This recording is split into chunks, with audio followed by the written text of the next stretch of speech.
Dans les mations et les joueurs de l'équipe B du Barça, Guy Fernandez, Dro, Geoffrey Torrens, Tony Fernandez, ou bien même la nouvelle recrue Ronny Bardi, parce que de base c'était entre la A ou la B. Selon vous les gars, qui a le plus de chances d'avoir obtenu un ticket pour l'équipe première? Au vu des déclarations des flics sur Ronny Bardi et de son âge, moi je pense que lui, il n'y a pas de doute, il fait partie de l'équipe première. Et surtout avec le manque de concurrence sur le côté droit. Ce profil, il est parfait pour pouvoir opposer Lamine Yamal. Donc lui, je pense qu'il n'y a pas débat, après je suis pas flic. Guy Fernandez, je trouve qu'on l'a pas assez vu, donc je pense pas. Et le joueur commence à s'impatienter parce qu'il veut passer en équipe première. Après les gars, vous attendez à quoi? Lamine Yamal, il a totalement déréglé le marché. Les joueurs de la B veulent donc monter de plus en plus tôt. Torrens, personnellement, moi je pense que oui. Après, nous avons vu que Flick compte énormément sur Gérard Martin. On a vu qu'il fait même parfois jouer central. Peut-être que ça va être son nouveau poste au Barça, je sais pas. Mais j'espère personnellement de tout mon cœur qu'il aura son ticket pour l'équipe première. Parce que pour moi, il a fait de très bonnes impressions.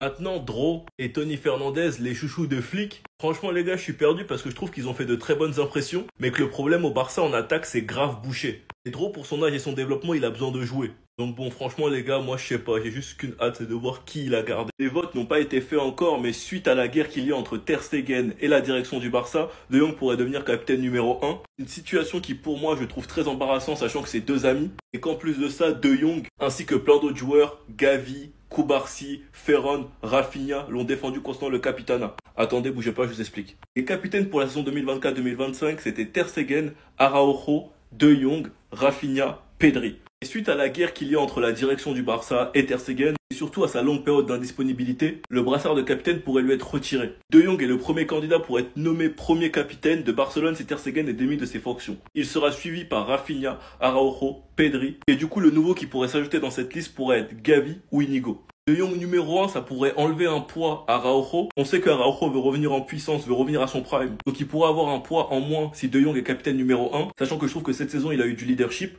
Donc ensuite, Araujo, vous savez déjà. Rafinha, quand De Jong, Araujo et Ter Stegen étaient blessés, il a assuré en tant que capitaine. Les gars, c'est un 10. Pedri, j'ai rien à dire. Maintenant, le choix entre Gavi et Inigo. Personnellement, je le donnerais plus à Inigo pour sa dernière saison. Pour sa dernière saison, les gars, Robert Lewandowski doit avoir un totem d'immunité. Faudra être indulgent avec lui. Parce que je vous promets les gars de le critiquer pour sa dernière saison, vous allez le regretter à la fin de son contrat. Surtout les gars qu'on doit respecter la considération qu'il a eue envers le Barça malgré leur situation difficile. Et personnellement ce qui me préoccupe c'est qui sera le prochain grand joueur que Laporta nous ramènera. Je n'y crois pas une seule seconde, même si nous savons tous très bien que Haaland est le chouchou de Laporta, ou bien même que Alvarez est une piste claire. Personnellement, pour l'instant, je n'y crois pas. Mais ce qui est sûr, c'est que Robert Lewandowski va devoir être remplacé. Sa première saison avec 33 buts. D'ailleurs, la saison pour sa première saison au Barça, il prend le Pichichi, la Liga et la Supercoupe. Sa deuxième saison, 26 buts, qui pour moi est sa pire saison. La différence entre le Lewandowski avant la Coupe du Monde et après la Coupe du Monde est énorme. Bref, il n'y a rien à dire sur cette saison, on a fait une saison blanche dans tous les cas. Et pour finir, la saison 2024-2025, 41 buts. Statistiquement, c'est sa meilleure saison au Barça. Mais personnellement, je préfère toujours le Robert Lewandowski 2022. Comme quoi, les gars, les stats, ça ne fait pas tout dans le football. Et bref, cette saison, Coupe du Roi, Liga, Supercoupe. Il aurait pu avoir le Pichichi, mais malheureusement, la blessure en fin de saison ne l'a pas aidé. Mais il a quand même bien tenu la cadence pour son âge, sachant qu'il était quand même en concurrence avec Mbappé. Ce qui fait qu'en 147 matchs au Barça, il a 101 buts, 20 assists et 5 trophées. On attend de voir ce qu'il fera pour sa dernière saison. Pour l'instant, en pré-saison, il est en pétard, 3 de GA. Un immense respect à Robert, on va profiter de cette dernière saison. Et je pense que le joueur qui sera le plus affecté par ce départ, ce sera Gavi. Car on connaît très bien cette relation père-fils. Enfin bref, sinon vous les gars, vous en pensez quoi? Ramenez-vous sur Snap, on s'ennuie. Attendez. Ça fait maintenant 3 ans jour pour jour que Lewandowski a rejoint le Barça. Purée, c'est dingue comment les années elles passent trop vite. Genre, ça fait 3 ans qu'il est là. Bref, en tout cas, si je fais cette vidéo, c'est pour revenir sur ce transfert. Parce qu'avec du recul, quand j'y pense, c'est vraiment une dinguerie. Je vous rappelle qu'avant l'arrivée de Lewandowski au Barça, la situation financière du club, c'était vraiment chaud. Dites-vous que tellement c'était hard quand il y a eu les premières rumeurs, personne n'y croyait. Le fait de ramener un Lewandowski au Barça connaissant la situation du club, etc., c'était inimaginable. Le Barça, pendant les négociations, voulait voir s'il y avait la possibilité de payer en plusieurs fois. Et le Bayern, de leur côté, ils avaient refusé, en exigeant le paiement en une fois, car selon eux, dans 2-3 ans, le Barça n'existerait plus. Et hormis ça, pendant les négociations, c'était compliqué car le Bayern ne voulait pas le lâcher. Et finalement, ça s'est réalisé grâce à un Lewandowski qui a fait le forcing. Il était archi déterminé à venir au Barça. Et pour le coup, ce qu'il a fait, c'est quelque chose que j'oublierai jamais. Parce que Bayern, on va pas se mentir, il avait tout. Et il a tout quitté pour rejoindre le Barça qui a été dans l'une de ses pires périodes. Et au passage, faut remercier également Xavi qui l'a convaincu de venir. Pour sa présentation au Camp Nou, je me rappelle, c'était le feu. Il y avait presque 60 000 personnes qui étaient présentes ce jour-là. Pour vous dire à quel point ramener un Lewandowski au Barça, c'était une dinguerie. En tout cas, depuis qu'il est au Barça, niveau stats, c'est pas mal. C'est même exceptionnel, je dirais, car il a déjà atteint les 100 buts. Pour sa première saison au Barça, c'est quand même 34 matchs, 23 buts, 7 passes D. En sachant que pour sa première saison, il avait fini Pichichi. Pour sa deuxième saison, c'est 35 matchs, 19 buts, 8 passes D. Et pour la dernière en Liga toujours, c'est 34 matchs, 27 buts et 2 passes D. En tout cas, cette saison-là, sur le plan des stats, c'est clairement la meilleure. Malheureusement, il finit pas Pichichi et c'est Mbappé à la place. Mais bon, j'ai envie de vous dire que c'est mérité parce qu'en soi, il a quand même fait de gros ratés. Au niveau du palmarès, en soi, avec le Barça, il a pratiquement tout remporté, sauf la Ligue des Champions. Et pour sa dernière saison au Barça, on espère qu'il la remportera. Et même si c'est pas le cas malheureusement, sachez qu'à mes yeux, Lewandowski c'est une légende du Barça. Bref, en tout cas, n'hésitez pas à me donner vos avis dans les commentaires, histoire de savoir ce que vous en pensez. Et moi, je lirai tout ça.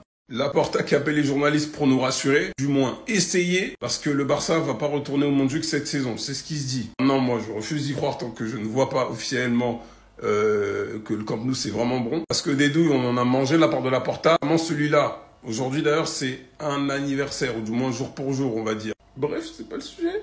Donc apparemment le Barça a proposé des modifications sur les travaux pour ensuite les découper sur 4 phases. Ils m'énervent avec leur bruit là. Apparemment ça a été approuvé par la mairie sur les licences du travaux du Camp Nou. Donc ce qui se dit, c'est que ça va commencer avec Barça Valence avec 27 000 spectateurs. Ensuite ça va monter à 45, puis 60, puis après il y aura le 3e étage. Ce sera pas pour tout de suite, je vous le cache pas.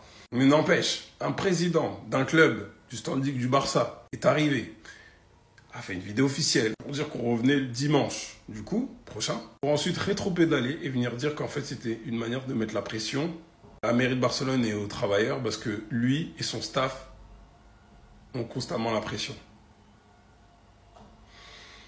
Sans commentaire. C'est lui votre légende. C'est lui que vous considérez comme légende du FC Barcelone. Ter Stegen refuse que le Barça envoie son rapport médical à la Liga. Le club ouvre une procédure disciplinaire contre son joueur. Les Blaugrana auraient pu inscrire le joueur en tant que blessure de longue durée et libérer 80% du salaire du gardien pour l'enregistrement d'autres joueurs. Et encore, Ter Stegen est en guerre ouverte avec le Barça. L'Allemand a refusé qu'un médecin du club l'accompagne à Bordeaux pour son opération. Il n'a même pas voulu garder contact avec ce dernier et a refusé de le voir après l'opération. Alors pour moi les gars, les torts sont partagés entre lui et Laporta. Mais quand j'entends certaines personnes dire que Ter Stegen c'est une légende du club, mais dans quel monde ces mecs-là, c'est une légende du FC Barcelone? Quelle légende fait ça à son club? Quelle légende fait ça à son club? À votre avis, Iniesta, Messi, Xavi, et Puyol, etc. là. À votre avis, ils auraient pu faire ça au FC Barcelone eux? Jamais de la vie. Lui, c'est un grand joueur du FC Barcelone, il n'y a pas de souci. Mais de là d'une légende, jamais de la vie. Et vivement qu'il se casse de mon club, frère. Vivement qu'il se barre. 4 attaquants, 3 places. Tout le monde pense que c'est lui ou lui. La réalité, c'est qu'on essaie de nous faire croire que Rafinha pourrait pas jouer 10 parce qu'il n'est pas assez technique, qu'il n'est pas assez bon dans le jeu, qu'il n'est pas assez bon à la passe. Voyons voir ça. Juste un extrait d'un petit match. Et pour ceux qui suivent réellement le Barça, vous savez que Rafinha, c'est un ailier gauche qui a tendance à jouer normalement dans le cœur du jeu. La petite passe, pied droit, s'il vous plaît, pied droit. Il peut tout aussi bien jouer sur le côté, que dans le cœur du jeu, que déborder. Sans parler de sa qualité de passe, sans parler de sa qualité de centre, sans parler de tout ce qui peut aller avec. Il y en a beaucoup dans vos têtes, Rafinha, c'est un ailier pas dribbleur, ce qui est totalement faux. Il joue 10 là. Hein. Encore une fois, c'est des déplacements de 10 ça. Alors si en plus on rajoute à ça le côté où son volume de jeu, vous voulez quoi?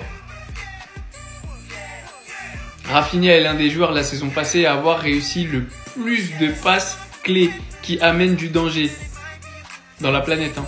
Je sais pas si vous réalisez. Regardez, oh, ce volume de jeu, bordel.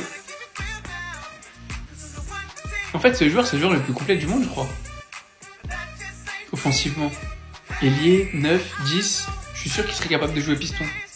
Alors oui, aujourd'hui, c'est l'anniversaire d'un des meilleurs couleurs de l'histoire, d'un des meilleurs Catalans du 21e siècle, Pablo Gavira, les frères, c'est son anniversaire. Pour l'instant, restez là, on va voir quelques joueurs qui lui ont souhaité joyeux anniversaire, parce que c'est un crack. On oublie beaucoup de choses, hein. Ouais, franchement, on oublie beaucoup de choses parce que Gavi, les frères, c'est le Golden Boy de l'année 2022. Franchement, quand il a éclos, il avait quoi, 16-17 ans. Aujourd'hui, il en a 21. On pense que les frères, il a 40 ans. Mais Gavi, quelle couleur. Donc, c'était le compte du Ballon d'Or.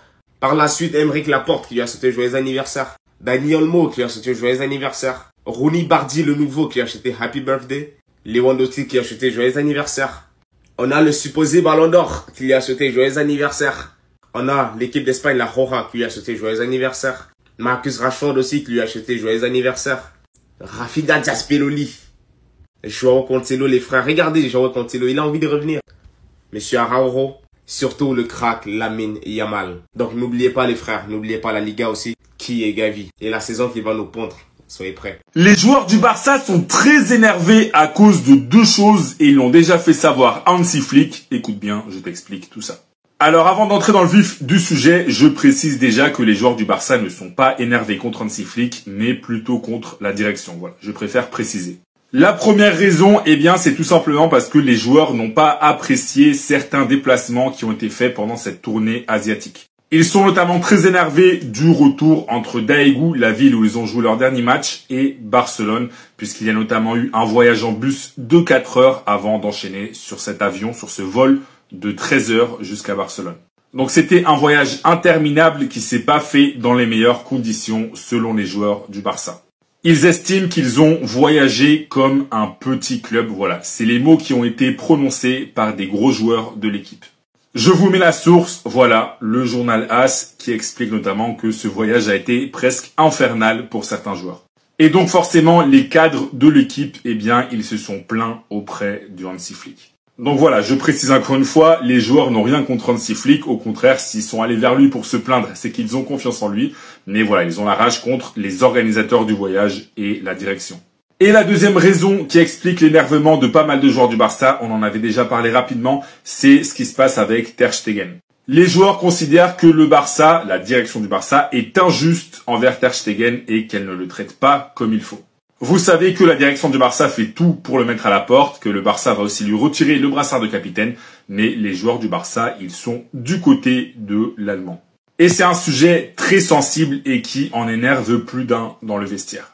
Donc voilà, pour résumer en ce moment, la relation entre les joueurs du Barça et la direction, elle est plutôt tendue. Et si toi t'es fan du Barça, dis-moi dans les commentaires, tu es plutôt du côté des joueurs ou de la direction? Dis-moi toi en commentaire et si tu veux être au courant de toute l'actu du Barça, je t'invite à t'abonner. Ter Stegen, c'est quoi toi? C'est quoi ton problème avec nous? Ter Stegen refuse que le Barça envoie son rapport médical à la Liga. Le club ouvre une procédure disciplinaire contre son joueur. D'abord, j'ai dit, bon, c'est peut-être méchant, mais regardez, il fait quoi lui? Les Blaugrana auraient pu inscrire le joueur en tant que blessure longue durée et libérer 80% du salaire du gardien pour l'enregistrement d'autres joueurs. Ça veut dire que toi, là, à cause de tes conneries, là, tu bloques l'enregistrement des Rashford et tout. C'est ça que tu fais? Toi, t'es plus notre capitaine.